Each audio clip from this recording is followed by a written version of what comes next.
성벽 역사가 52일 만인 엘루럴 25일에 끝나매 우리의 모든 대적과 주위에 있는 이방 족속들이 이를 듣고 다 두려워하여 크게 낙담하였으니 그들이 우리 하나님께서 이 역사를 이루신 것을 알미니라. 또한 그때 유다의 귀족들이 여러 번 도비아에게 편지하였고 도비아의 편지도 그들에게 이르렀으니 도비아는 아라의 아들 스가냐의 사위가 되었고 도비아의 아들 여호하난도 베레기야의 아들 무슬람의 딸을 아내로 맞이하였으므로 유다에서 그와 동맹한 자가 많음이라. 그들이 도비아의 선행을 내 앞에 말하고 또 내 말도 그에게 전하매 도비아가 내게 편지하여 나를 두렵게 하고자 하였느니라. 성벽이 건축되매 문짝을 달고 문지기와 노래하는 자들과 레위 사람들을 세운 후에 내 아우 하나니와 영문의 관원 하나냐가 함께 예루살렘을 다스리게 하였는데 하나냐는 충성스러운 사람이요 하나님을 경외함이 무리 중에서 뛰어난 자라. 내가 그들에게 이르기를 해가 높이 뜨기 전에는 예루살렘 성문을 열지 말고 아직 파수할 때에 곧 문을 닫고 빗장을 지르며 또 예루살렘 주민이 각각 자기가 지키는 곳에서 파수하되 자기 집 맞은편을 지키게 하라 하였노니 그 성읍은 광대하고 그 주민은 적으며 가옥은 미처 건축하지 못하였음이니라. 할렐루야. 오늘도 우리 속사람을 든든하게 다져주고 또 삶의 방향을 밝혀주시는 하나님 말씀 안에서 귀한 도전이 있으시기를 축복합니다. 방해꾼도 많고 또 대적들도 많았던 이 성벽 재건 프로젝트가 이제 52일의 수고와 노력으로 드디어 완공이 됩니다. 이 일로 인해 16장 말씀을 보니까 느헤미야 일행의 그 대적과 또 주변 이방 족속 모두가 두려워하고 또 낙담했다라고 했습니다.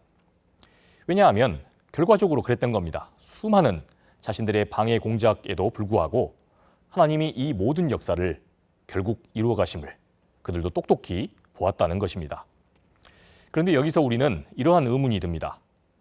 대체 이 산발랏과 이 도비아 일행은 왜 그토록 느헤미야의 이 성벽 재건을 방해한 것일까? 이것은 당시 폐허가 된 이 유다의 남은 백성들, 그렇게 약해져 버린 유다 땅을 이용해 먹고자 했던 이방 세력들의 그 이해관계와 관련이 있습니다. 느헤미야 2장은 산발랏이 호론 사람, 그러니까 모압의 호로나임 출신 사람이었고 또 도비아는 암몬 사람이었다라고 언급합니다. 그러니까 당시 멸망당한 이 유다, 예루살렘에서 아주 유능하고 쓸모있는 사람들은 다 바벨론 포로로 끌려갔습니다. 그리고는 힘없고 약한 사람들만이 남겨져서 이 유다 땅에 살고 있었죠. 그러니 마치 사바나의 하이에나들이 부상당한 얼룩말이나 또 약한 톰슨 가젤 같은 이런 약한 짐승들을 먹잇감으로 노리듯이 모압과 암몬 족속들도 바로 이 유대 땅 주변에 있던 이들도 그랬던 겁니다. 이곳은 미약한 유다 사람들, 이들을 위협하고 겁박을 주며 자기의 이득을 지금 여기서 취하고 있었던 겁니다. 그렇게 이들은 유다 지도 세력들과 정치적으로 또한 경제적으로 결탁하며 나름의 이익 집단 세력을 크게 형성하고 있었던 거죠. 그랬으니 산발랏과 도비아는 느헤미야가 아주 눈의 가시였을 겁니다. 갑자기 어디서 이 포로 2세가 굴러 들어오더니 느슨해진 이 성벽을 재건합니다. 그리고는 유다 백성들을 하나님의 사람들로 다시 계몽시키고 있는 겁니다. 주변 족속들이 편하게 드나들면서 자기들 좋을 대로 이곳 유다에서 큰 사업을 벌이고 또 이익을 취하며 재미를 보고 있었습니다. 그런데 지금 그걸 느헤미야가 다 차단하고 있었던 겁니다. 그러면서 하나님 성전을 중심으로 다시 자립하고 또 말씀 안에서 자치하는 그런 유다 민족들로 세워져 갔던 것입니다. 다시 우리가 오늘 말씀으로 돌아와서 봅시다. 유다 민족에게 있어서 느헤미야의 이러한 행보는 지극히 옳습니다. 언제까지 멸망당한 이 후유증에 시달리며 모압과 암몬 족속들에게 이리저리 휘둘리며 살아가선 안 될 일입니다. 그런데 18절 말씀을 보니까 이런 느헤미야의 그 믿음의 프로젝트가 큰 저항을 맞은 겁니다.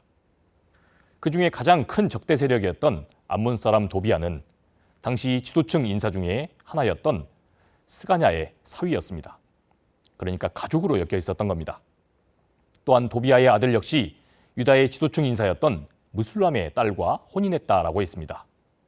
그런데 여기서 아주 역설적이게도 여기서 도비아의 사돈 그 무술람은요, 이 느헤미야의 성벽 재건 프로젝트에 함께 동참하며 여기에 믿음의 물질적인 힘을 보탰던 사람 중에 하나였습니다. 그러니까 유다의 신앙 재건 이 프로젝트를 함께 진행하던 아군 중에서도 적군이었던 도비아와 결탁한 세력이 있었다는 겁니다. 19절에 보니 이들은 끊임없이 도비아가 괜찮은 사람이라며 느헤미야를 회유하려 했습니다. 아무래도 가족으로 엮여 있다 보니 팔은 안으로 굽는다고 했던 거죠. 그래서 느헤미야를 통해 역사를 이루시는 그 하나님을 보며 이들은 회개하고 돌이킨 것이 아니라 도리어 작전을 바꾼 것입니다. 그저 이런들 어떠하리, 또 저런들 어떠하리 하며 털어서 먼지 안 나올 사람 어디냐. 그러면 느헤미야도 자기들과 이해관계를 함께 주고받는 관계로 끌어들이려 했던 겁니다. 이 느헤미야의 유다 재건 프로젝트 이야기를 보면 참으로 우리 삶의 현실과 닮았다는 생각이 듭니다. 우리의 삶도 그렇지 않습니까? 우리가 선한 일을 행하면서도 타협해야 할 온갖 이유와 또 유혹들이 참으로 많습니다.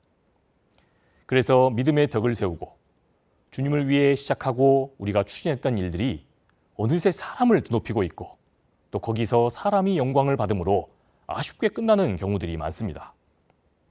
그런데 말씀을 보면 이런 상황에서도 결코 느헤미야는 타협하지 않습니다. 그러한 나쁜 유혹에 넘어가지 않는 겁니다. 7장을 보니까 도비아와 함께 결탁한 이 세력들은 계속해서 회유합니다. 그러나 묵묵히 느헤미야는 그저 하나님이 마음을 주신 대로 자기의 길을 걸어갈 뿐입니다. 1절에서 그는 성벽이 건축되자마자 곧바로 문지기를 세웁니다. 그리고 찬양할 사람들과 이 거룩한 성전의 업무들을 관장할 레위 사람들을 세웁니다. 말씀을 따라 그렇게 했던 거죠. 그리고 2절을 보니까 유다 예루살렘에서 하나님 뜻만을 헤아리며 건강하게 이곳을 다스릴 만한 하나니와 또 하나냐라는 지도자를 세웁니다. 그런데 여기서 하나니는 느헤미야의 친동생입니다. 그러다 보니 혹자는 이렇게 질문할지 모릅니다. 아니, 이렇게 되면 자기 가족을, 그것도 자기 친동생을 요직에 앉힌 거 아니냐 싶을 수 있다는 겁니다. 그러나 이미 아시다시피 느헤미야의 이 동생 하나니도 자기 형 못지않게 보통 믿음의 사람이 아닌 것을 볼 수 있습니다. 그는 페르시아 왕 옆에서 신하로서는 최고의 권력으로 떵떵거리면서 살던 자기 형을 지금 어디로 불렀습니까? 완전히 폐허가 돼버린 그 유다 땅으로 불러온 사람입니다. 이 느헤미야의 동생 하나니가 만일 진짜 권력의 욕심이 있었더라면 자기도 좀 페르시아 중앙정계로 불러달라 했으면 했지, 자기 형을 유다 땅으로 끌고 올 이유가 없는 노릇인 겁니다. 그러니까 그만큼 느헤미야의 동생 하나니도 하나님을 경외하고 또 동족 유다와 이 예배하는 초소 예루살렘을 아끼고 사랑하는 사람이었다는 뜻입니다. 이렇듯 느헤미야는 성전이 이 성벽이 재건되고 안정되자 믿을 만한 사람을 세웁니다. 그래서 성벽 안 성읍 마을에서 하나님 눈치만 보며 자립하고 자치하는 공동체를 세우고자 애썼던 겁니다. 그리고 여기서 더 나아가서 3절을 보니 이 성벽 주변을 지킬 파수꾼을 이 성읍 안 예루살렘 주민들 중에서 발탁해 갑니다.